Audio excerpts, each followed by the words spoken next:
79 ዓመታቸው ነው። ላለፉት 45 ዓመታት በመዲና መስጂድ ነበዊ ውስጥ ኢማምና ኸጢብ ናቸው። ሼክ አሊ ሁዘይፊ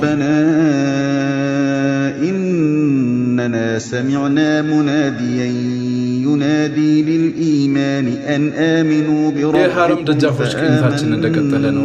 ወደ መዲና መስጂድ አምርተናል። ግርማ ሞገስን በተላበሰው ድምጻቸው ውስጥ የአባትነት ስሜት ጎልቶ ይታያል። ሼክ አሊ ሁዘይፊ ለበርካቶቻችን ምሳሌ መሆን የሚችል ማንነት አላቸው። እንደ በርካቶቹ ሐፊዞች በልጅነታቸው አይደለም ያሐፈዙት። በ33 ዓመታቸው እንደሆነ ለሼክ መሐመድ አልዓሪፊ ሲጠይቃቸው መልስ በሰጡት ቪዲዮ ላይ ሰምቻለሁኝ። ሼክ አሊ ሁዘይፊ በመካ አቅራቢያ በ1947 ነው የተወለዱት። ከዚያ በኋላ እንግዲህ እድገታቸውን እዚያው አካባቢ አድርገው በ1979 አካባቢ ነው መዲና የመስጂድ ነበዊ ኢማም ተደርገው የተሾሙት። ከዚያ በኋላ 1981 ላይ ደግሞ ወደ መካ ሐረም ተዛውረው እዚያ ኢማም ተደርገው ነበረ። ትንሽ ጊዜ ካሰገዱ በኋላ ግን ወደ መዲና መስጂድ መልሱኝ ብለው ጥያቄ አቅርበው ከዚያ በኋላ ወደ መዲና መስጂድ ነበዊ ተመልሰው ማሰገድ ጀምረው እንግዲህ ለበርካታ ዓመታት እየመሩ ይገኛሉ። ሼክ አሊ ሁዘይፊ አንድ ወቅት ላይ አነጋጋሪ የነበረ ክስተት ተከስቶ ነበረ። በ1989 በመዲና መስጂድ ነበዊ ውስጥ ኹጥባ አድርገው ነበረ። በዚያ ኹጥባቸው መንግስትም ተቆጥቷል።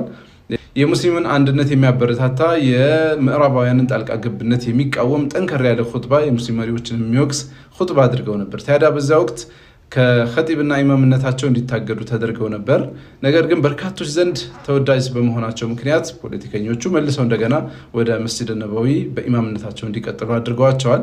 ሼክ አሊ ሁዘይፊ ከሚለዩባቸው ነገሮች መካከል እንግዲህ ያው ከኢማምነታቸው ባሻገር የበርካታ ኢማሞች ሼክ ናቸው። ሼክ ሱዳይስን ጨምሮ ሌሎችም እነ ጁሃንን ጨምሮ ሌሎችም በርካታ ሐፊዞች አሰጋጆች በመካ በአሁኑ ሰዓት የሚያሰግዱ በርካቶች ወጣት ኢማሞች ማለት ነው የነሱ ሼክ ናቸው። ኢጃዛ ለበርካቶች ይሰጣሉ። እሳቸው የያዙት ኢጃዛ ከመልእክተኛው አለይሂ ሰላቱ ወሰላም እንግዲህ በሲልሲላ ማለት ነው 29ኛው እንደሆነ ይነገርለታል።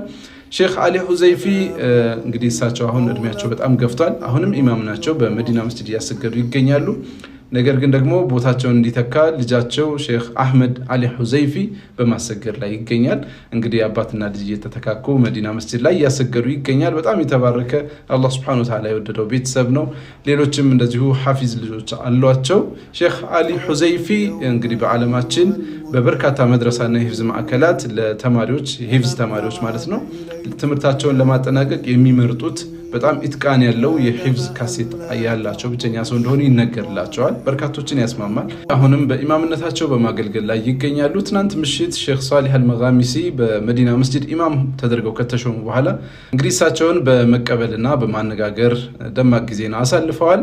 ሼክ አሊ ሁዘይፊን አላህ ሱብሓነሁ ወተዓላ ይጠብቃቸው። በቀጣይነት የሼክ መሐመድ አዩብን ታሪክ የማቀርብላችሁ ይሆናል።